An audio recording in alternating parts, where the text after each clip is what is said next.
അപ്പൊ വിൽപത്രം ഏത് സമയത്തും ആ എഴുതി വെച്ച ആളിന് ക്യാൻസൽ ആക്കാനുള്ള അവകാശമുണ്ട്.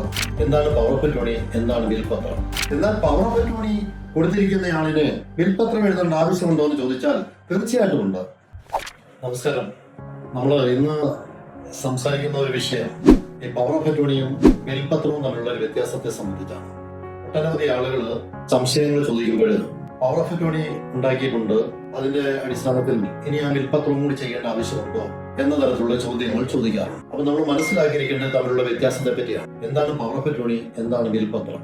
പവർ ഓഫ് അറ്റോർണി എന്ന് പറയുമ്പോൾ നമ്മൾ ഇംഗ്ലീഷിൽ പവർ ഓഫ് അറ്റോർണി, അതിന് മലയാളത്തിൽ മുക്തിയാർ എന്ന് പറയും, അതുപോലെ അറബിയിലാണെങ്കിൽ വക്കാലത്ത് എന്ന് പറയും, അതുപോലെ വിൽപത്രം എന്ന് പറയുന്നത് അറബിയിലെ വസ്യത്ത് എന്നാണ് പറയുന്നത്. വിൽപത്രം നമ്മൾ സാധാരണ മലയാളത്തിലും ഇംഗ്ലീഷിലൊക്കെ വിൽപത്രം എന്നൊക്കെ പറയാറുണ്ട്, അത് തന്നെയാണ് പറയുന്നത്. അപ്പൊ ഇത് തമ്മിൽ വലിയ വ്യത്യാസമുണ്ട്. പവർ ഓഫ് അറ്റോർണി എന്ന് പറയുമ്പോൾ ഒരാൾ ജീവിച്ചിരിക്കുമ്പോൾ അയാളുടെ കാര്യങ്ങൾ ചെയ്യുന്നതിന് വേണ്ടി, അയാളുടെ ജീവിച്ചിരിക്കുന്ന സമയത്ത് തന്നെയാണ് അയാളുടെ കാര്യങ്ങൾ അയാൾക്ക് വേണ്ടി ചെയ്യുന്നതിന് വേണ്ടി ഒരാളെ ചുമതലപ്പെടുത്തി നൽകുന്ന ഒരു രേഖയാണ് പവർ ഓഫ് അറ്റോർണി എന്ന് പറയുന്നത്. അപ്പൊ എനിക്ക് ഒരു കമ്പനിയുടെ ഉടമസ്ഥനാണ് ഞാൻ.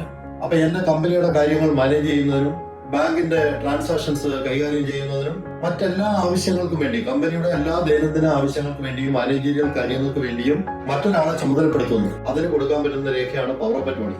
അപ്പൊ എന്റെ പവർ, എനിക്ക് യഥാർത്ഥത്തിൽ എന്തൊക്കെ പവർ ആ കമ്പനിയുമായിട്ട് ബന്ധപ്പെട്ട് മാനേജർ തരത്തിലുണ്ടോ, എന്റെ പവറുകൾ മറ്റൊരാളിലേക്ക് ഞാൻ കൊടുക്കുകയാണ്. അപ്പൊ എന്റെ അസാന്നിധ്യത്തിൽ ആ ആളിന് ആ കാര്യങ്ങളെല്ലാം ചെയ്യാം, ഔദ്യോഗികമായിട്ട് ചെയ്യാം. അതിന് നിയമപരമായ വാലിഡിറ്റി ഉണ്ടാവും. അപ്പൊ പവർ ഓഫ് അറ്റോർണി ഹോൾഡർ ആണെങ്കിൽ അദ്ദേഹത്തിന് വേണമെങ്കിൽ മറ്റൊരാളില്ലെങ്കിലും പോയി ബാങ്കിൽ പോയി ട്രാൻസാക്ഷൻസ് നടത്താൻ. കാരണം പവർ ഓഫ് അറ്റോർണിയിൽ അധികാരം റൈറ്റ് പറഞ്ഞിരിക്കണം എന്നുള്ളതേ ഉള്ളൂ.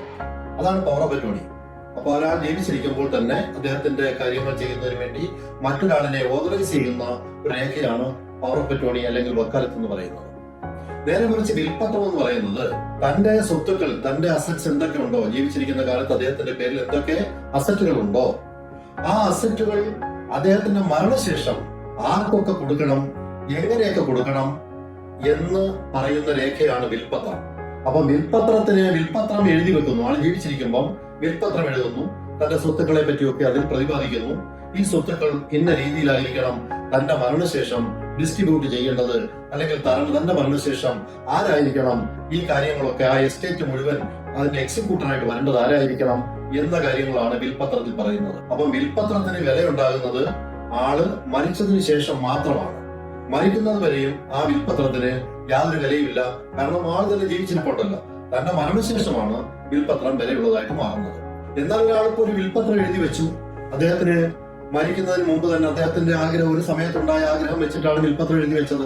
പക്ഷെ അദ്ദേഹം കുറച്ചുനാൾ കഴിഞ്ഞ് ആ വിൽപത്രം എഴുതി വെച്ച ആർക്ക് വേണ്ടിയാണോ ബെനിഫിഷ്യറി ആയിട്ട് വന്നിട്ടുള്ളത് അവരിൽ നിന്ന് മോശമായ പെരുമാറ്റം ഉണ്ടാവുകയൊക്കെ ചെയ്ത് അദ്ദേഹത്തിന്റെ മനസ്സ് മാറിക്കൊണ്ട് വേണമെങ്കിൽ ഈ വിൽപത്രം ക്യാൻസൽ ആക്കാം.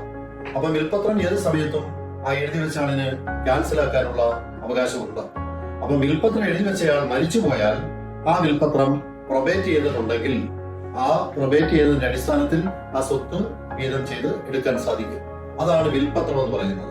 എന്നാൽ പവർ ഓഫ് അറ്റോർണി കൊടുത്തിരിക്കുന്നയാളിന് വിൽപത്രം എഴുതേണ്ട ആവശ്യമുണ്ടോ എന്ന് ചോദിച്ചാൽ തീർച്ചയായിട്ടും ഉണ്ട്. കാരണം പവർ ഓഫ് അറ്റോർണി കൊടുത്തിരിക്കുന്ന ആൾ ജീവിച്ചിരിക്കുന്ന സമയത്ത് മാത്രം ചെയ്യാനാണ്. അപ്പൊ ഒരാൾ മരിച്ചുപോയി, പവർ ഓഫ് അറ്റോർണി കൊടുത്തിരിക്കുന്ന ഒരാൾ മരണപ്പെട്ടു, മരിച്ചു കഴിഞ്ഞാൽ ആ പവർ ഓഫ് അറ്റോർണി അതോടുകൂടി മരിക്കുകയാണ്. ആ പവർ ഓഫ് അറ്റോർണിയുടെ വാല്യൂ അതോടുകൂടി നഷ്ടപ്പെടുകയാണ്. അല്ലാതെ മരിച്ചതിന് ശേഷം ആ പവർ ഓഫ് അറ്റോർണി വെച്ചുകൊണ്ട് വീണ്ടും ക്രയവിക്രയങ്ങൾ നടത്തിയാൽ അത് ഒഫൻസ് ആയിട്ട് വരാം. അത് തെറ്റാണ്, നിയമത്തിൽ അത് എതിരാണ്. അപ്പൊ പവർ ഓഫ് അറ്റോർണി ആള് മരിക്കുന്നതോടുകൂടി പവർ ഓഫ് അറ്റോർണി മരിക്കും. എന്നാൽ വിൽപത്രം ആള് മരിച്ചതിന് ശേഷം വിൽപത്രം ആക്റ്റീവായ ഒരു ഡോക്യുമെന്റ് ആയിട്ട് മാറുന്നു. ഇതാണ് പവർ ഓഫ് അറ്റോർണിയും വിൽപത്രവും തമ്മിലുള്ള വ്യത്യാസം.